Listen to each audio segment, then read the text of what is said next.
अब आपके समक्ष भक्त खेम बहादुर जी ने वो आप बीती बताई जो भगवान किया करते हैं। अभी तक हमें भगवान नहीं मिले थे, उस परमात्मा की साधना सही नहीं मिली थी जो ये सुख देता है। अब इसने कितनी, अब देखो बात ये नहीं है कि 2500 रुपये बढ़ाने से कोई ये नहीं मानना चाहिए वे सेठ हो गया यूं या बहुत धन मिल गया। इससे क्या हो गया कि परमात्मा में इसका दृढ़ विश्वास हो गया और जो परमात्मा के गुण होते हैं वो प्रत्यक्ष हो गए।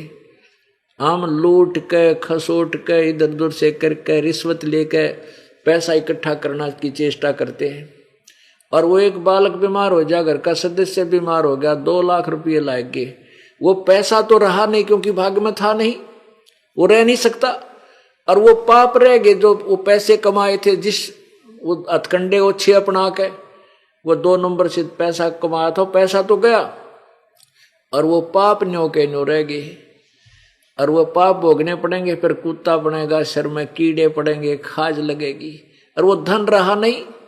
तो परमात्मा आपको इतनी बरकत दे देगा। ये तो एक कथा नहीं है, यहाँ हजारों की संख्या में ये कथा आपको सुनाने वाले भक्त मिल जाएंगे कि मैं घर वाले आने से मना करते थे सत्संग में, पैसे की आवश्यकता पड़ेगी, पैसा मेरे पास रहा नहीं, सत्संकल्प पर प्रारंभ होना था, सारी रात चिंतित रहा, सुबह उठ करके ऐसे ही वो थैला देखा जो कभी सपने में पैसा कभी जिंदगी में रखा नहीं, उसमें वैसे पुराने कागज पड़े थे, सोचा इन कागजों ने छांट छूट के एक तरफ गेर दूं, को आवश्यक होंगे वो रख लेता हूँ। देखा तो उसमें 100 रुपये के कहते हैं 10 नोट मिले, 1000 रुपया। वो तेरा गजब हो, कहते इतना रोया बैठ के, इतना रोया हे भगवान, मैं तो एक दिन के किराए रो था, अपने 1 वर्ष का दे दिया। तो पुण्यात्मा परमात्मा ये काम किया करता है। अज्ञानी संतों ऋषियों ने भगवान मिला नहीं, उसकी अज्ञान थ्योरी बना दी कि भगवान निराकार है, वो दिखता थोड़ा ही है, और फिर न उसका साक्षात्कार होता है, बस सच्चाई छुप थोड़ी सकती है। परमात्मा मनुष्य सदृश है, हमारे ही उनिहार है, हमारा सृजनहार। परमेश्वर की वाणी में लिखा है कि आदरणीय गरीबदास साहिब जी को जो परमात्मा मिले, कबीर परमेश्वर, उन्होंने अपना पूरा सतलोक सचखंड खूब सारा दिखाया, सबरमा विष्णु महेश की सतीथि से परिचित करवाया। उसके बाद गरीबदास साहिब जी ने परमेश्वर से प्राप्त ज्ञान के अंदर बताया कि अनंत कोट ब्रह्मांड का एक रतीनी भार और सतगुरु पुरुष कबीर हैं ये कुल के सृजनहार। तो हमारे ही उनिहार है, हमारा सृजनहार, हमारे को बनाने वाला हमारे जैसा है, मनुष्य जैसा है। ऋग्वेद मंडल नंबर 1 के सूक्त नंबर 31 के मंत्र नंबर 17 में स्पष्ट किया है, हे मनुष्यवत अग्ने, हे परमात्मा जैसे परमात्मा, आप पहले भी जैसे आते हो, अब फिर आओ, हमें तत्व ज्ञान समझाओ। पवित्र बाइबल के उत्पत्ति ग्रंथ के 1 के 26 में, अध्याय 1 के 26 में मंत्र में लिखा है कि परमेश्वर ने मनुष्य को अपने स्वरूप में बनाया, अपने ही जैसा उत्पन्न किया, यानी परमात्मा मनुष्य दृश्य है, और 6 दिन में सृष्टि रची, 7वें दिन तख्त पर जा बैठा। इसी का प्रमाण पवित्र कुरान शरीफ के अंदर है, सूरत फुरकानी 25 आयत 52 से 59 में, कि वो कबीर नामक परमात्मा है जिसने 6 दिन में सृष्टि रची, 7वें दिन तख्त पर जा बैठा, वो पूर्ण परमात्मा है। उसकी खबर किसी बाखबर से पूछो। तो पुण्यात्मा, हमारे को अभी तक तत्व ज्ञान नहीं मिला था, और जिस कारण से हमने यही सोच लिया था भी ये दुख सुख तो आते ही रहेंगे और ऐसे ही डमडमा चलेगा। नहीं, परमात्मा के चरणों में आने के बाद आपके ऊपर कोई आपत्ति नहीं आवेगी, आपके घर में हानि नहीं होगी। आपत्ति आवेगी तो को पहाड़ टूटना हो, सूली की सजा कांटे में टल जाएगी, जान जानी हो टांग टूट कर बच जाएगी। तो इस तरह की आपकी वो भी हमारी कुछ कमियां रह जाती हैं, जिस कारण से हम थोड़ा बहुत कष्ट इसलिए भी उठाना पड़ जाता है क्योंकि हम थोड़े हैं। एक घर में एक भाई ने या बहन ने, बेटी ने, बेटे ने नाम ले लिया, बाकी पूरा परिवार विरोधी है उसका, तो उसके नियमों को चलने नहीं देता। इस कारण से वो कोई ना कोई लोक लाज में, दबाव में छोटी मोटी मर्यादा भंग हो जाती है, जिस कारण से आने वाले संस्कार, बुरे संस्कार का समय सद गया वो आना हुआ उधर से नाम टूट गया तो काल का दाव लग जाता है, तो फिर भी इतना बचाव कर जाते हैं परमात्मा। थोड़ी बहुत मजबूरी अज्ञानता में अनजानपने की तो माफी है, और मजबूरी में जैसे मजबूरी माँ के तोड़ लिया तो जान जानी होगी तो टांग जरूर टूटेगी, और मर्यादा पूरी होगी तो एक आपका छींट भी ना लगने दे भगवान, अगर आप नियम नहीं तोड़ोगे, सत्कर्म मान लेना। तो आपको परमात्मा के प्रत्येक नियम का पालन करते हुए सत भक्ति करनी चाहिए, और करते रहो, आपका बेड़ा पार हो जाएगा। बोलो सतगुरुदेव। परमपिता परमात्मा कबीर भगवान, कबीर साहब, कबीर देव, ये वही परमेश्वर हैं जिसने सर्व ब्रह्मांडों की रचना की है। ये वही परमात्मा है जो बनारस में एक जुलाहे की भूमिका करने के लिए प्रकट हुए थे, सतलोक से सह शरीर आए थे। परमेश्वर ने आके हमें ये ज्ञान दिया है कि तुम काल के जाल में फंसे हुए हो, और यहां पर कोई भी प्राणी सुखी नहीं है। यहां कोई राजा बन जाता है तो अपनी महिमा में फूला नहीं समाता है, उसका यश पृथ्वी पर फैल रहा होता है। परमात्मा कहते हैं बंदी छोड़ कबीर परमेश्वर जी कि कोई छोटी सी कोठी बना लेता है बढ़िया चिप्स लगाकर, 2-4 मंजिल की, आसपास के क्षेत्र में, उस नगर में, कॉलोनी में वो एक बड़ा महिमावान माना जाता है, उसकी बड़ा यश होता है। परमात्मा कहते हैं कि मृत्यु हो जाती है उस कोठी के मालिक की, जो भक्ति नहीं करता, फिर वो क्या बनता है? कुत्ता बनता है, और 1.5 फुट की दूम लग जाती है उसके, और उस कोठी के साथ में बाहर गली में कमर लगा कर बैठता, अंदर जगह नहीं उसके लिए। तो परमात्मा कहते हैं बाढ़ में गया वो यश, कहाँ गई वो महिमा उसकी? आज कुत्ता बनकर गली में बैठा है। इसलिए याद दिलाते हैं सर्व सोने की लंका होती रावण से रणधीरम, एक पलक में राज बिराजी वो यम के पड़े जंजीर में, मन तू सुख के सागर बसरे भाई और न ऐसा यसरे। एक छोटी सी कोठी किसी ने बना ली और आसपास के क्षेत्र में उससे बढ़िया कोई कोठी नहीं है, तो उसी को हम पता नहीं क्या मान बैठते हैं। परमात्मा कहते हैं इस काल के लोक में सबकी बिरान मट्टी, सबकी दुर्गति है। रावण ने पूरी लंका सोने से निर्मित कर रखी थी, सोने की, ओ तेरे की। अब किसी के पास 100 ग्राम 200 ग्राम सोना हो जा, 400 ग्राम हो जा, फुल्ला नहीं समावे। और उसने तो कहते महल बना रखे थे सोने के। रावण की मंडियों में जैसे यहां बाजरे ज्वार और धान बिकते हैं, रावण यानी श्रीलंका के बाजारों में हीरे और मोती ऐसे बिका करते जैसे यहां धान और गेहूं और बाजरे ज्वार बिके।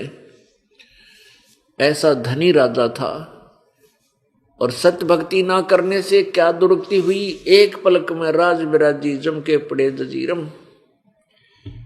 एक पल में वह सारी सोने की लंका सपने की तरह समाप्त हो गई। परमात्मा हमें याद दिलाते हैं सुखदेव ने 84 भुगती बना पजावे खरवो, तेरी क्या बुनियाद प्राणी तू पेंडा पंथ पकड़वो। जो सत्य भक्ति नहीं करते, या तो भक्ति करते नहीं, वो तो बिल्कुल ही नालायक बताए संतों ने। और जो भक्ति भी करते हैं और तीनों गुण रजगुण ब्रह्मा सतगुण विष्णु तमगुण शिव जी तक सीमित है, या ब्रह्म तक सीमित है, या परब्रह्म तक। परब्रह्म की तो भक्ति का किसी को पता ही नहीं, परमेश्वर कबीर जी के अतिरिक्त। तो जो ब्रह्म तक भी सीमित हैं, उनकी साधना से भी जन्म और मृत्यु और ये भिन्न भिन्न प्राणियों के शरीरों की योनियां, शरीरों में कष्ट, ये दुख भी अवश्यमेव भोगने पड़ेंगे। तो क्या बताते हैं कि या तो तुम साधना नहीं करते, वो बिल्कुल तुम्हारी मूर्खता और नालायकी है, और जो साधना तुम कर रहे हो वो भी ठीक नहीं। सुखदेव ने 84 भुगती बना पजावे कर, वो सुखदेव जैसे महर्षि वो भी 84 लाख योनियों में इन भिन्न भिन्न प्रकार के प्राणियों के शरीरों को प्राप्त हुए। सुखदेव ऋषि अपनी आप बीती सुनाते हुए कह रहे हैं अन्य ऋषियों को कि एक बार मैं गधे की योनि भोग रहा था, मैं अंधा हो गया, मेरे मालिक ने मुझे घर से निकाल दिया, 2 लठ मारे कमर में, चलता चलता चलता चलता रस्ते रस्ते जा करके जंगल में दूर निकल गया। वहां वन में एक गहरा नाला था पर उसकी चौड़ाई बहुत कम थी। मैं एकदम उस नाले के अंदर गिरने लगा, तो मैंने जंप लगाना चाहा तो मैं उस नाले के बीच में फंस गया, गधे के रूप में, गधे की योनि में। और ऐसा फंस गया कि उसमें ना आगे जा सकूं ना नीचे जा सकूं, और आगे और पीछे अड़ गया उसमें। अब इतनी बहुत दूरी पर था वो स्थान, वो नाला, तो रास्ता, उस रास्ते से इक्का दुक्का व्यक्ति कहीं 1-2 दिन में आया करता था। तो मुझे किसी ने बाहर नहीं निकाला, मेरी कमर पर पैर रख के और उस नाले को पार करने लगे, मेरी पुल बना लिया। सुखदेव जी बताते हैं कि 1 हफ्ता 10 दिन में भुगत भुगत कर प्यासा भूखा वहां मृत्यु को प्राप्त हुआ। अब वो दुख याद आते हैं तो परमात्मा कबीर देव जी बताते हैं कि सुखदेव ने 84 भुगती, ऐसे कष्ट सुखदेव जैसे ऋषि ने भी भोगने पड़े।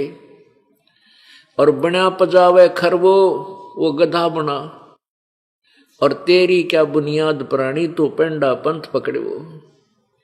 ए भोली आत्मा, तू साधना नहीं करता, और करता है तो ये शास्त्र विरुद्ध करता है, पूर्ण परमात्मा की भक्ति नहीं कर रहा है। जैसे गीता जी अध्याय नंबर 18 के श्लोक नंबर 62 में बताया है कि अर्जुन तू सर्वभाव से उस परमेश्वर की शरण में जा, उसकी कृपा से तो परम शांति और शाश्वत स्थान यानी सतलोक को प्राप्त होगा। तो वही परमात्मा हमें संदेश कर रहे हैं कि मन तू सुख के सागर बस रे, भाई और न ऐसा यश रे। ये यहाँ की महिमा तेरी व्यर्थ है, अस्थायी है, और वास्तविक यश तुझे सतलोक में मिलेगा। बेटी शाबाशी है तेरी, तू भक्ति कर और समर्पण कर परमात्मा के चरणों में, कर भक्ति डट के, तो वो सतलोक में पहुंच जाएगा। वहां तेरा यश होगा, महिमा होगी, सीने से लगाएंगे वह परम पिता आपको, और वहां आपके भाई बहन जो पहले जा चुके हैं वो आपकी कमर थपथपाएंगे और सीने आपसे प्यार करेंगे, सीने से लगेंगे कि धन्य है तू निकला गंध से। तो वो तेरी महिमा, वो यश ओरिजिनल है, वो सही यश है, वो सही महिमा है तेरी। ये और यहाँ का कोई ऐसा यश तेरे काम नहीं आवे। अब मान लीजिए कोई राजा है, सुप्रसिद्ध राजनेता है, उसकी मृत्यु के बाद उसने भक्ति की नहीं, उसकी मृत्यु के बाद उसका एक स्टैच्यू बना दिया है, और उसके फिर जन्मदिन मनाए जाते हैं, बड़ी उस पर फूल माला चढ़ाई जाती है, और वो मन माना कितना गधा बना फिर रहा हो, बता के फूका उस महिमा ने, और उस स्टैच्यू की ऊपर वो बनावटी जो श्रद्धा दिखाई जाती है। तो परमात्मा हमें यही बताना चाहते हैं कि तू इन फॉर्मलिटियां न छोड़ के और सच्ची भक्ति कर भगवान की, परम संत की शरण ग्रहण कर, तब तेरा जीव कल्याण होगा। उसके लिए परमात्मा हमें याद दिलाना चाहते हैं कि जिन संतों और ऋषियों की तुम शरण लिए हुए थे, संतों और गुरुओं की, वो नकली हैं सारे। उनको वेद ज्ञान नहीं, किसी प्रकार का उनको ज्ञान नहीं है, और उनको तुम परम धनी हैं और परम गुरु, जगत गुरु पता नहीं के मान बैठे हो। तो उन नकलियां ने छोड़ के और सत भक्ति करो। आप बालक थोड़े ही हो। आज मानव ने ऐसे ऐसे विमान बना लिए, रॉकेट बना लिए, ऐसे कंप्यूटर बना लिए, तो क्या हम इन सदग्रंथों को नहीं देख सकते? क्या इनको हम समझ नहीं सकते? ये क्या बताना चाहते?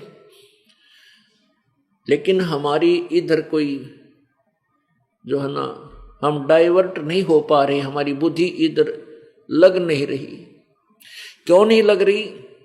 क्योंकि जो साधना करते हैं, गुरुओं के शरण में चले गए हैं, उनको कोई लाभ नहीं है, उनके किसी भी कर्म कर्तव्य व्यवहार में परिवर्तन नहीं है। तो जन साधारण ये सोच बैठे हैं कि जो ये भक्ति करते हैं ये भी नए दुखी, और ये बीड़ी पीवें, हुक्का पीवें, शराब पी लें, कोई आंट नहीं, नाचे कूदें, सारे फंड करें, फिर किसे भगत ये? तो पुण्यात्माओं, भगत वही होता है जो इस काल के द्वारा हमारी बनावटी जो सजावट है उसको नहीं करे। कहते हैं सच्चा भक्त परमात्मा के प्रति पतिव्रता की तरह रहता है, और कहते हैं पतिव्रता भाव नहीं या चूम चटक श्रृंगार, यानी सच्चे भक्त ने ये बकवाद अच्छी नहीं लगेगी, क्योंकि इसको पता है कि यहाँ क्या के ऊपर ये इस चाम की खाल ने कितना श्रृंगार लूं, या तो माटी है, 2 मुट्ठी राख है, जब इसको शमशान घाट के ऊपर फूक किया जाओगे ढूंढा भी ना पाओ शरीर कहाँ था इतना सुंदर, और ये पहचान में नहीं आओ किसकी माटी थी। तो ये तो ज्ञान आपको दिया जा रहा है, ये आंख बनेगी आपकी, ये मोतिया बंद हटेगा, विवाह होता है, नाचे गावें कूदें फंड करें हैं, और फिर ना जाने के दुर्गति हो जा, 1 मिनट में मृत्यु हो जा। पुण्यात्माओं, ब्याह शादी करे लेकिन बिल्कुल सिंपल वे थे, एक साधारण तरीके थे, एक अपना परंपरागत एक सिंपल परंपरा से साधारण तरीके थे। बच्चों का संयोग जोड़ना है, इसने चाहे तो ढोल पीट लो, चाहे उड़ा कितना नाच कूद लो, बच्चों का ब्याह करना है साधारण तरीके से कर दे सब। क्योंकि ब्याह शादी में कितना पैसा लगावे हैं, देखम देखा गरीब आदमी भी अपनी बेटी के लिए उस देखम देखा लाखों रुपये बर्बाद कर देता है, और फिर कर्जा हो जाता है, सारी उम्र रोता है। इसलिए लोगों ने बेटी की चाह समाप्त कर दी, और अब तो खैर प्रतिबंध लग गया, नहीं पहले गर्भ में बेटी मरवाने लग गए थे। कारण क्या था कि हमारी नालायकी, हमारी जो परंपरा गलत बना ली हमने। नहीं, बेटी के साथ धन नहीं, पहले बाप का कमावा फिर अगले के जावे, जो दे दे वो ले जाना, तो बेचारी कदे ऑब्जेक्शन नहीं करती। तो हमारे जो नकली जो ड्रामाबाजी है, इसने ये समाज बर्बाद कर दिया। परमात्मा से डर रहा नहीं, डर होगा ज्ञान ते, ज्ञान किसी के पास था नहीं।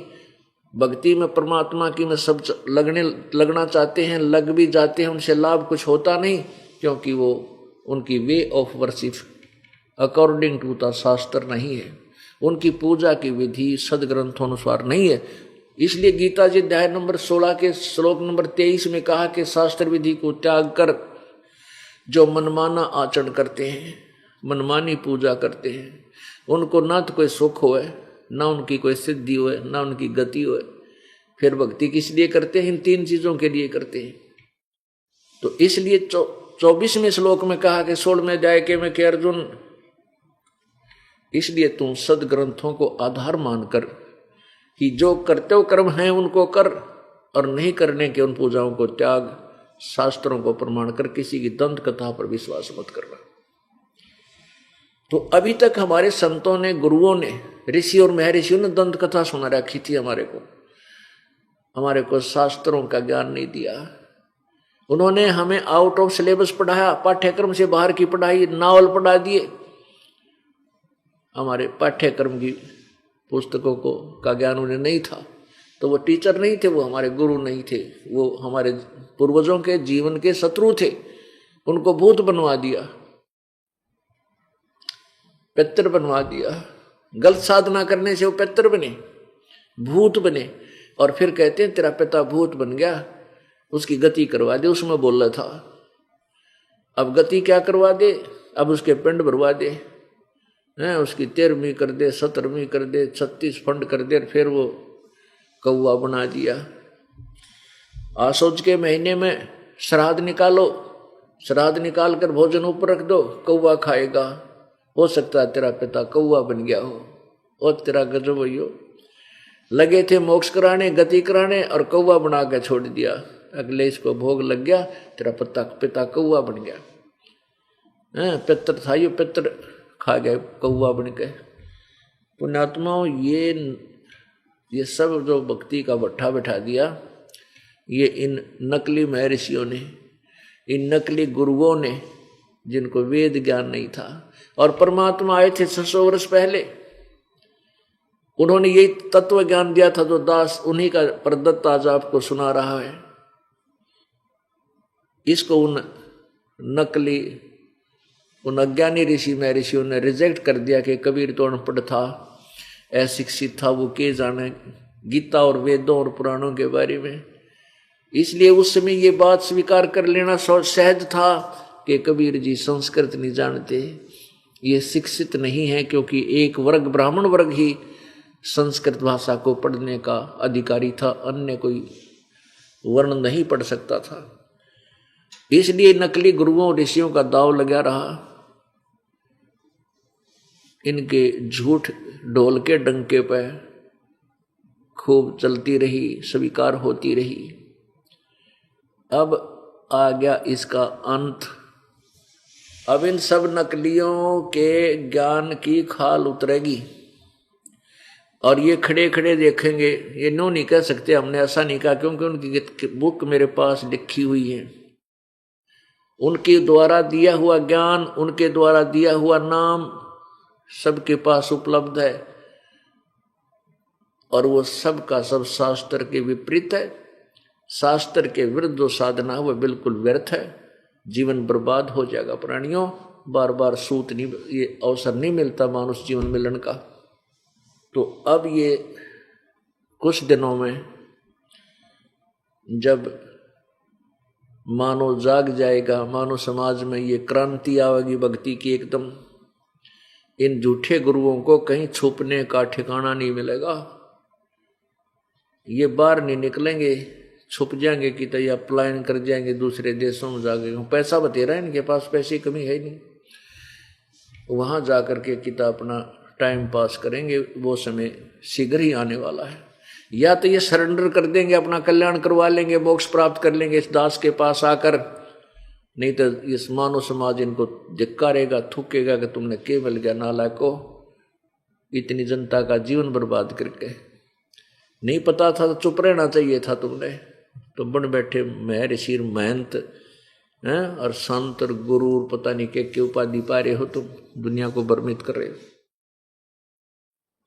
जब तक हम जागृत नहीं होंगे, स्वयं अपनी आंखों नहीं देखेंगे सदग्रंथों को, हम निर्णय कैसे करेंगे कौन गलत है कौन ठीक है।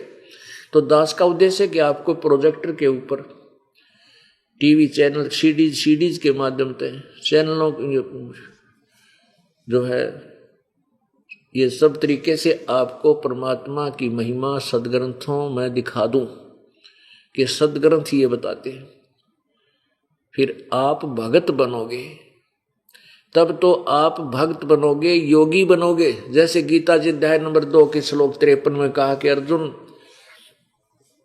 जब तेरी बुद्धि भिन्न भिन्न प्रकार के भ्रमित करने वाले वचनों से, ज्ञानों से वापस हटके एक तत्व ज्ञान में, परमात्मा के तत्व ज्ञान में स्थिर हो जाएगी, तब तो तू योग को प्राप्त होगा, तब तो तू योगी होगा, भक्त बनेगा। भक्त वही होता है जो संशय रहित हो जावे। फिर भक्ति करनी है, सीधे ढंग से करते रहेंगे। जब हम जंगल में खड़े हैं, वन में, और वहां जाके रास्ते 3-4 हो गए, हम इस रास्ते चल पड़े, अपनी आइडियत या किसी नालायक नकली ने बता दिया कि तुम अपना घर इधर है, इधर चले जाओ, अब वो जा रहा है, उसके बताए अनुसार आगे किसी ने कह दिया कि भाई तेरा रास्ता ठीक नहीं, तू तो गलत जा रहा है, तो वो तो पड़ गया समंदर उसमें। तो क्या करूं भाई, एक से पूछता है, फिर दूसरे ने बताया कि ये रास्ता ठीक नहीं, ये इधर से जाओ, फिर उधर चल पड़ा। वो रास्ते में फिर किसी ने कह दिया कि तू तो गलत आ गया है। तो उसका निर्णय कैसे हो? उसका निर्णय होगा कि मैप मानचित्र हो आपके पास, फिर कोई दिखावा कि देख ये मानचित्र है, यहाँ 3 रास्ते 4 रास्ते हैं, तू यहाँ खड़ा है और तेरा घर इस मार्ग पे है। उस मानचित्र से फिर आपको दृढ़ विश्वास हो जाएगा कि अब मेरा रास्ता गलत है, अब मैं जो अब ग्रहण किया है मानचित्र देख ये सही है। फिर कोई कुछ कहता रहो, आप डगमग नहीं हो सकते। तो पुण्यात्माओं, अपने सतलोक जाने का अपना घर सतलोक है और वहां जाने के का रास्ता हमारे सदग्रंथों रूपी मानचित्र में विद्यमान है, जो दास आपको दिखा रहा है। और हम संशय हो करके इसको ग्रहण कर लेंगे, फिर हम डगमग नहीं होंगे। अब जितने भी गुरु हैं सब न्यारे न्यारे ज्ञान देते हैं, भिन्न भिन्न मंत्र देते हैं और कहते हैं गुरु कोई भी मंत्र दे दे उसी से पार हो जाएगा। अरे तेरा गजब हो। फिर सदग्रंथों की और गीता जी और वेदों की क्या आवश्यकता है? ये हमारे सदग्रंथ जो है, ये संविधान है परमात्मा का, इसी के अनुसार हमने चलना होगा, तभी हमारा कल्याण होगा, अन्यथा नहीं होगा। अब हमने परमात्मा पाना है, सतलोक चलना है, उस सुख के सागर में जाएंगे। यहां हमें कोई सुख नहीं है, ना सुख हो सकता। परमात्मा कहते हैं झूठे सुख को सुख कहे, ये मान रहा मन मोद, ये सकल चबीना काल का, कुछ मुख में कुछ गोद। ये सब काल आहार है और इस झूठे सुख को हमने सुख मान लिया। तो परमात्मा कहते हैं यहां कोई भी प्राणी सुखी नहीं है। आपने सेठ बहुत सुखी नजर आते होंगे, आप किसी पैसे वाले के निकट जाओ, 1-2 बार उससे कोई मीटिंग करो, बैठो उठो बतलाओ, फिर वो देखना उसके घर में के कैर टूटा पाओगा, कितना कष्ट या मानसिक परेशानी या धंधे तो दुखी, पैसा बेशक है लेकिन और परेशानियां की गिनती नहीं। आपको सेठ सोचता है कि राजा बहुत सुखी, राजा को सपने में सुख नहीं हो सकता। ये तो हमने दिखाई देगा, उसके आगे पाछे जो है फौज चाले, सेना चले, सलूट मारे, पता नहीं कि राजी हो रहा है, पर राजा को स्वप्न में भी सुख नहीं होता। पुण्यात्मा, एक छोटे से परिवार का मुखिया अपने परिवार की व्यवस्था में कितना परेशान रहता है। राजा तो एक क्षेत्र का पिता हो जाता है, मुखिया हो जाता है, प्रबंधक होता है, कहीं कुछ हो रहा है, कहीं पर कुछ हो रहा है, वो कभी सुखी नहीं हो सकता। यही तो काल ने हमारी बुद्धि अड़ रखी है। हम बस छोटा मोटी कोई राज पद मिल गया, कोई अधिकारी बन गया, फूल्या नहीं समानता, और फिर वो पुण्य समाप्त हो जाने के उपरांत फिर पशु योनि में वो प्राणी चला जाता है और फिर महाकष्ट। अब राजा सोचता है कि मैं तो कोई सुख नाम की चीज नहीं मेरे पास, देवता लोग सुखी होंगे, इंद्र सुखी होगा। इंद्र स्वर्ग का राजा है और इंद्र महादुखी। ओह, इंद्र महादुखी, क्योंकि आप ये इतिहास पढ़ कर देखो, पुराणों में कहते राक्षसों ने स्वर्ग पर आक्रमण कर दिया, इंद्र भी भाग गया, देवता भी भाग गए, युद्ध लड़ते लड़ते हार गए, चले गए। इंद्र पता नहीं कि छुप कर टाइम पास कर रहा है, बता के कर लेने का के सुख होया यो। और जब इंद्र पूरा अपना समय पूरा कर लेगा राज्य का, फिर उसकी मृत्यु होगी, मृत्यु बनकर होने के उपरांत वो गधे की योनि में जाता, डायरेक्ट सीधा गधा बनता है। तो पुण्यात्माओं, फिर इंद्र के सुखी। इंद्र सोचता है कि ब्रह्मा विष्णु महेश सुखी हैं, मैं तो सुखी नहीं हूं। अब ब्रह्मा विष्णु महेश महादुखी, आप इनके इतिहास पढ़ कर देखो।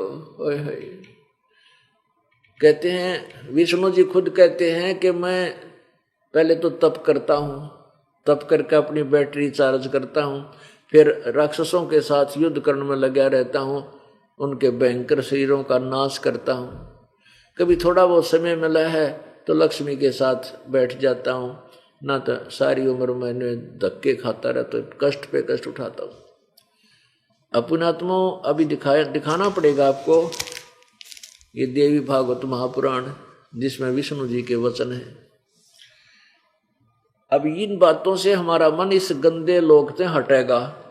हम अभी तक इसी में पाक रहे थे, छोटी मोटी कोई सुख हो गया, एक कार होगी, एक कोठी होगी, छोटी मोटी कोई राजपद मिल गया, इसी को हम सोच बैठे हैं कि बस मौज माच की। नहीं, ये तो झूठा सुख है। अब देखिएगा श्री देवी महापुराण,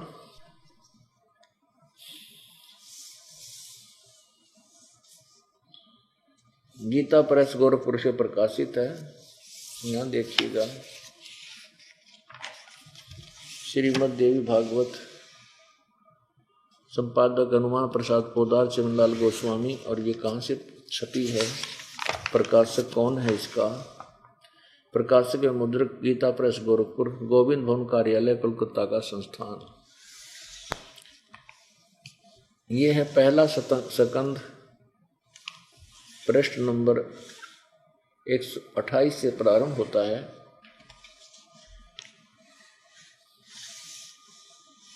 ये थोड़ा सा सुनाता हूँ आपको कि यहाँ कहते हैं विष्णु जी एक समय तपस्या कर रहा था और ब्रह्मा जी ने देख लिया। तो ब्रह्मा जी के मन में यूँ आ गई कि ये भगवान विष्णु सर्वेश्वर है, महेश्वर है, सब देवों का देव। ऐसा क्यों माना ब्रह्मा ने? वैसे तो ब्रह्मा विष्णु महेश तीनों भाई हैं, और ऐसे ब्रह्मा के मन में शंका कैसे होगी कि यू जो है सब भगवानों का भगवान है। यो काल जो है इनका पिता, यो ज्योति निरंजन जिसको ब्रह्म बोलते हैं, क्षर पुरुष, ये चालबाज है, ये इनको धोखा दे कर रखता है। जैसे ब्रह्मा साधना कर रहा है, तप करता है, और पूर्ण परमात्मा मतलब निराकार भगवान की साधना शुरू करते हैं ये, और फिर इनमें समाधि में इनको साक्षात्कार होता है किसका? यो विष्णु रूप में दर्शन दे देता काल। तो ब्रह्मा का डाउट हो जाए है कि यू है विष्णु जो है ना तेरा भाई, यू एक भगवान पड़ा है, देवताओं का देवता है। अब जैसे विष्णु जी साधना करता है, समाधिस्थ होता है, निराकार भगवान की भक्ति करने लगते हैं, तो समाधि दशा में इनको के दर्शन दे दे? शिव रूप में दर्शन दे देगा काल, अपने बेटे शिव के रूप में। अब विष्णु जी जब समाधि से उठेगा, इस शिव जी के पैर पकड़ देगा जाकर अपने छोटे भाई की, ओहो तुम भगवान है, अपने आप को छुपा रहा है, आप ही परमात्मा हो, मैंने पता लग गया। अब यो बैम विष्णु का मिट्टे निक्स, यू शिव जी भगवान है, मेरा छोटा भाई, यू परमात्मा, मैंने तो साधना निराकार की शुरू की थी, और यो देखो यही है वो परमात्मा।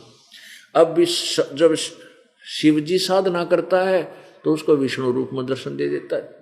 अब विष्णु ब्रह्मा शिव जी आकर उस विष्णु अपने भाई के पैर पकड़ लेता है, आप ही भगवान हो, आप ही सब कुछ हो, सर्वेश्वर हो। तो पुण्य आत्माओं न्यो भ्रमित कर रखा है इस काल ने सबको। अब यहाँ क्या कहते हैं कि भाई शिव जी किसकी भक्ति करता है? विष्णु की। और विष्णु किसकी? बोला शिव जी की। अरे कोई बात हुई है। फिर भगवान कौन है? बोले भगवान तो दिखाई थोड़ा देता है। फिर ये के हैं जिन्हें तुम मूर्ति बनाए बैठे, फिर ये क्या है? तो इस काल ने इस जीव को भ्रमित करने से का उद्देश्य है, मतलब है कि किसी को पूर्ण परमात्मा का ज्ञान ना हो जाए। ये तो अपनी महिमा कबीर परमात्मा वो पूर्ण ब्रह्म स्वयं ही आकर बताता है, नहीं दूसरा यहाँ पर कोई भी उस परमेश्वर के विषय में जानकार रखने वाला व्यक्ति नहीं होता। इसलिए सब सदग्रंथ प्रमाण देते हैं कि वो परमात्मा अपनी प्यारी आत्माओं का आकर मिलता है, उनको फिर तत्व ज्ञान सुनाता है और बहुत बड़े समूह का वो नेतृत्व करता है, वो परमात्मा होता है। अब देखिएगा, ब्रह्मा नारद व्यास जी ने नारद से पूछा। नारद जी कहते हैं कि मेरे जो प्रश्न आपने मेरे से किया है, यही प्रश्न मेरे पिताजी ने विष्णु से किया था कि हे भगवान, आप देवों के देव हो, आप किसकी भक्ति करते हो? विष्णु जी बोला, मैं तो दुर्गा की भक्ति करता हूं, और मैं दुर्गा से ऊपर किसी देवता नहीं मानता, इससे ऊपर कोई परमात्मा नहीं। बोलो। और दुर्गा कहती है कि वो भगवान तो ब्रह्म है, उसकी पूजा करनी चाहिए। पहला दिन के ज्ञान का दिवाला निकल रहा। परमात्मा क्या बताते हैं अपने सूक्ष्म वेद की वाणी में कि झूठा ज्ञान और ध्यान कहाँ लाओ? तुम समाधि लगाते हो 2.5 घंटे सुबह, 2.5 घंटे शाम ने, थारा ज्ञान ने नकली झूठा, तुम ध्यान की कहाँ लगाए बैठे हो? क्यों बहका दिए तुम्हारे को नालायक नकली गुरुओं ने? अरे झूठा ज्ञान ध्यान कहाँ लाओ? ये बात विदा चतुराई। तुम केवल एक चतुर बन गए हो, बनावटी बात बना के दूसरों को भ्रमित करते हो, वाद विवाद करने लग जाते हो, तुम्हारा ज्ञान ने नकली। तो तुम भक्ति किसकी कहाँ ध्यान लगाए बैठे हो? अब देखिएगा, विष्णु जी कह रहे हैं, ये 29 पृष्ठ पे, ब्रह्मा जी के पूछने पर श्री हरि उनसे कहने लगे। विष्णु जी बोले, ब्रह्मन सावधान होकर सुन, मैं अपने मन का विचार व्यक्त करता हूं। अब यहां आ जाओ नीचे।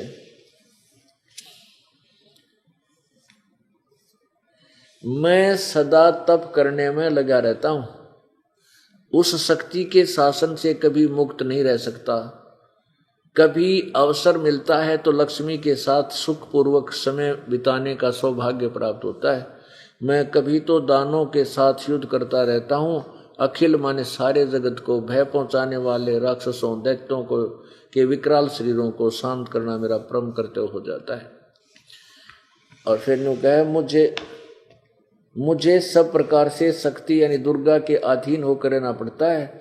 उन्हीं भगवती दुर्गा की मैं शक्ति का यानी दुर्गा का, भगवती शक्ति यानी दुर्गा की का मैं निरंतर ध्यान किया करता हूँ। ब्रह्मा जी, मेरी जानकारी में इस भगवती शक्ति से बढ़कर दूसरे कोई देवता नहीं। और 562 पर दुर्गा न्यू कह है कि उस भगवान की भक्ति करो, ब्रह्म की, उसी का टारगेट उद्देश्य बनाओ, वही ब्रह्म है और वो उस ब्रह्म लोक में रहता है। ये 7वां स्कंध और 562 पृष्ठ पे है। देवी का द्वारा हिमालय को ज्ञानोपदेश और ब्रह्म स्वरूप का वर्णन। देवी श्री देवी कहने लगी, उस ब्रह्म का क्या स्वरूप है यह बतलाया जाता है, जो प्रकाश रूप सबके अत्यंत समीप में स्थित, हृदय रूप गुहा में स्थित होने के कारण गुहाचर नाम से प्रसिद्ध है।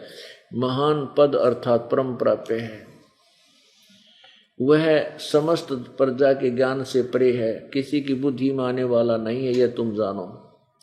वह यह परम सत्य और अमृत अविनाशी तत्व है। सौम्य हिमालय को बता रही दुर्गा, उस वेदने योग लक्ष्य का तुम वेदन करो, मन लगाकर उसमें तन्मय हो जाओ। पर्वण धनुष है।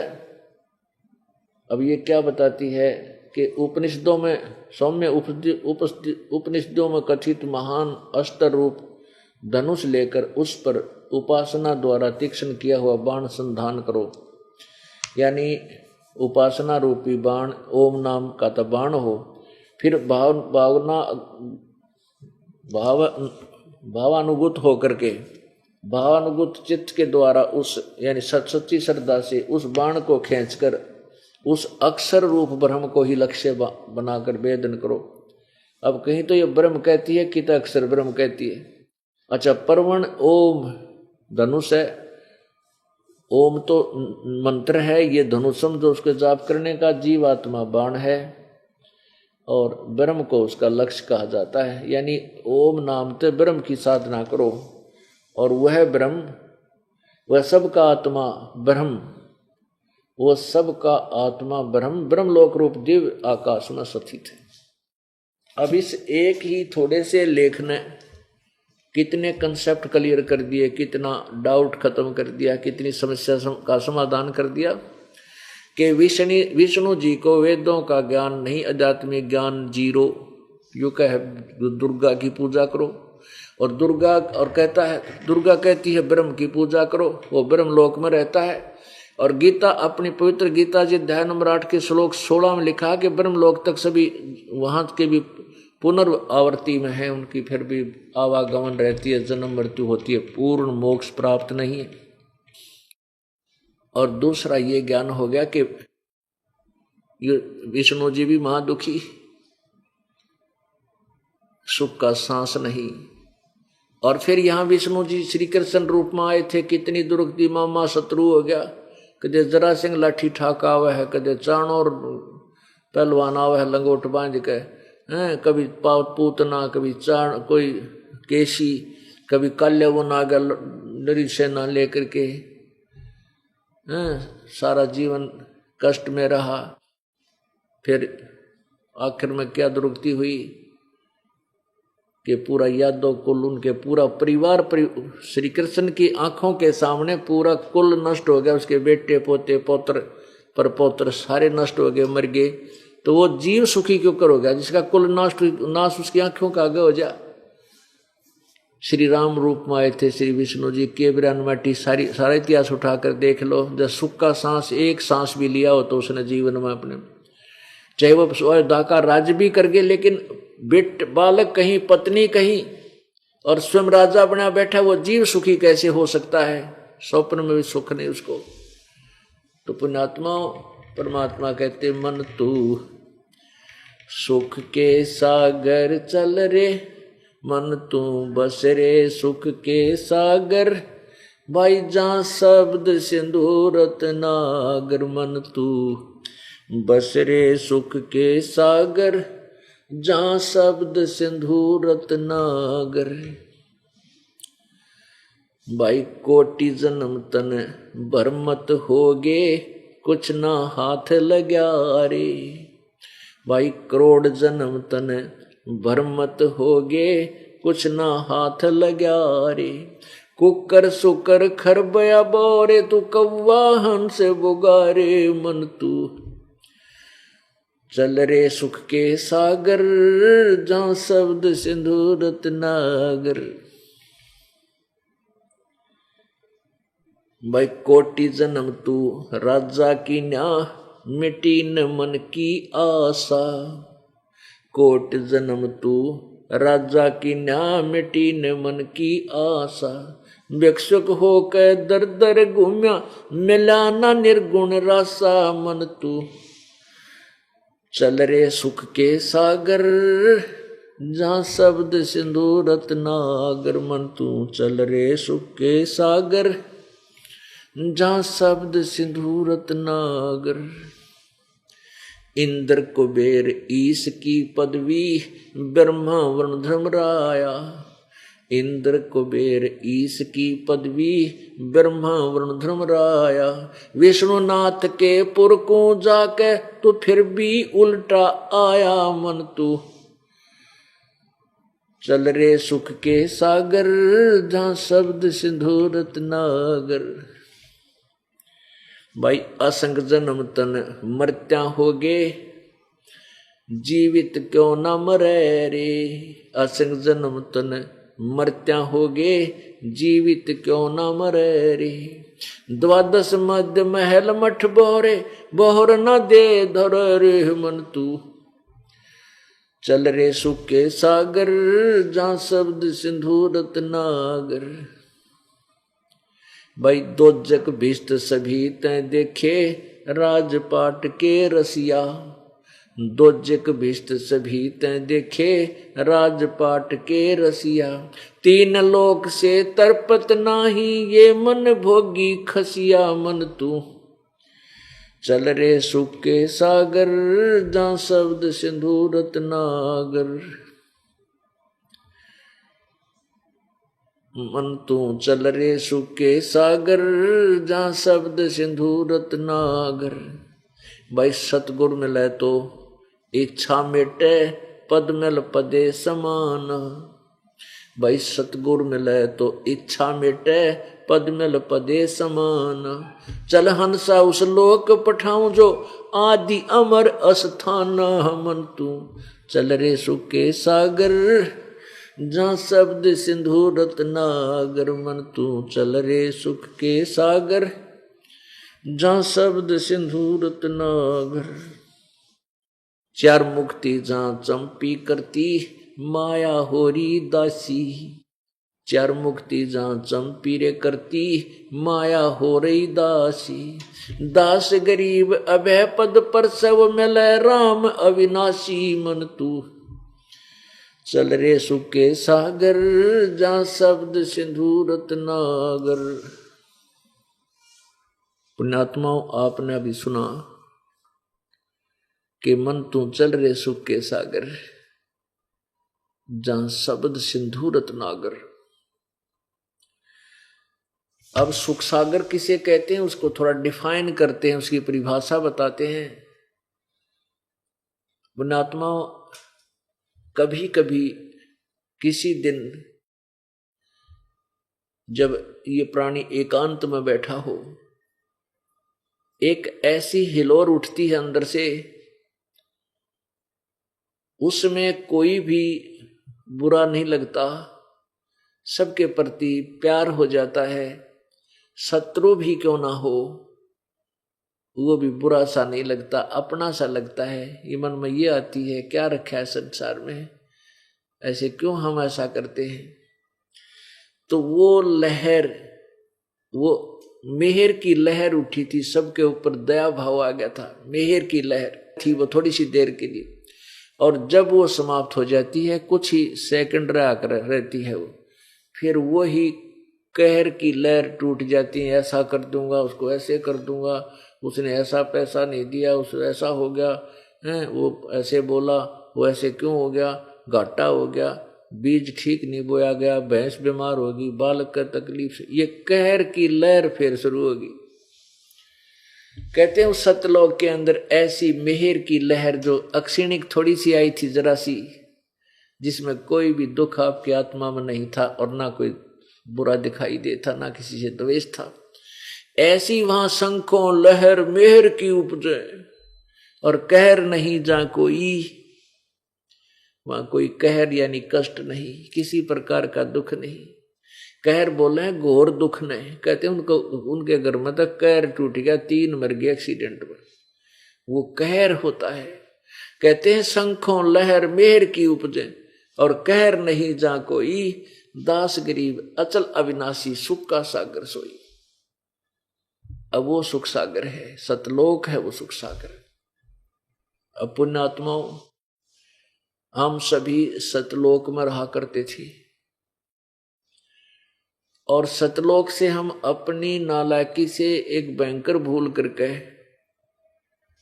इस काल के जाल में आकर फंस गए।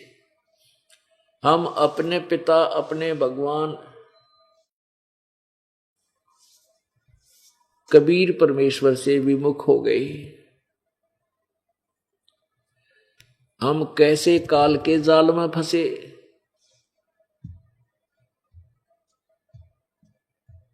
और हम कहाँ रहते थे। अपनात्माओं, ये घिसे पिटे ज्ञान वाले संत गुरु ऋषि कहा करते हैं कि भाई आत्मज्ञान हो जाना, आत्मज्ञान, बस आत्मज्ञानी, आत्मज्ञान होना चाहिए। इनको आत्मज्ञान की परिभाषा का ही पता नहीं। आत्मज्ञान कहते किसे है? आत्मज्ञान का अर्थ है अपने विषय में जानकारी, मैं कौन हूं, कहां से आ गया, और ये इसी दुर्गति क्यों हो रही है मेरी। जैसे अब विशेषकर उस समय याद आती है ये घटना, ये बातें जब कोई दुर्घटना अपने घर में घट जाती है। कोई भाई की मौत हो जाए, कोई पिता की अचानक मौत हो जाए, माँ मर जाए, या पड़ोसी एकदम मित्र मर जाता है, तो फिर वो बेहोश होता है। ये के बात, ये केस क्या हिसाब किताब है, ये के कहानी है। देख अब तक तो ये सारा भाग्या भाग्या दौड़ा दौड़ा फिर था, यो मेरा बेटा या मेरी बेटी, ये मेरा सब कुछ, अरे यो अब क्या हो गया, एकदम गया। तो उस समय सोचता है कि ये कहानी है। फिर थोड़ी देर के बाद ये काल अंदर मन है, ये काल है, ये फिर इसको चक्कर में डाल देता है। चल तेरा वो काम बिगड़ गया, चल वहाँ गैर हाजिरी लग जाएगी, वहाँ देख भैंस ब्याण न हो रही है, चल जल्दी सी। अरे फिर भूल पड़ जाती है और यही उसी स्थिति में फिर छोड़ देता है। ये तो परमात्मा आते हैं, रह रहकर जो पुण्य प्राणी सत्संग में आते रहेंगे उनको ये ज्ञान जचा रहेगा, हृदय में टिका रहेगा, नहीं तो फिर बड़ोलेगा, फिर ऐसे बर्बाद कर डालेगा आपको। आत्म ज्ञान क्या होता है कि अपने बारे में जानकारी हो जाना, भाई मैं कौन हूं, कितना आया हूं और किस प्रकार छुटकारा हो, ये तो आत्मज्ञान। और ये आत्मज्ञान क्या कहा करते थे, वह समाधि ला ले और आत्मा का साक्षात्कार कर। अरे भले आदमी, अपनी आत्मा का स्वयं ही तू साक्षात्कार करेगा। कहते अपनी आत्मा को देखो। अपनी आत्मा ने क्यों कर देखोगे तुम, दया बुद्धि भ्रष्टोरी। देखेगा कोई, देखने वाला तो दूसरा हो गया। फिर अपनी आत्मा कैसे देखी, कहते जैसे आईने में दिखती है, जो तो फिर शीशे मुंह देख ले, तू अपना देखना है तो कोई बात हो। ये बेकार की बातों में बेतुका जो ज्ञान गढ़ रखा था, इन मूर्ख बना रखा दुनिया।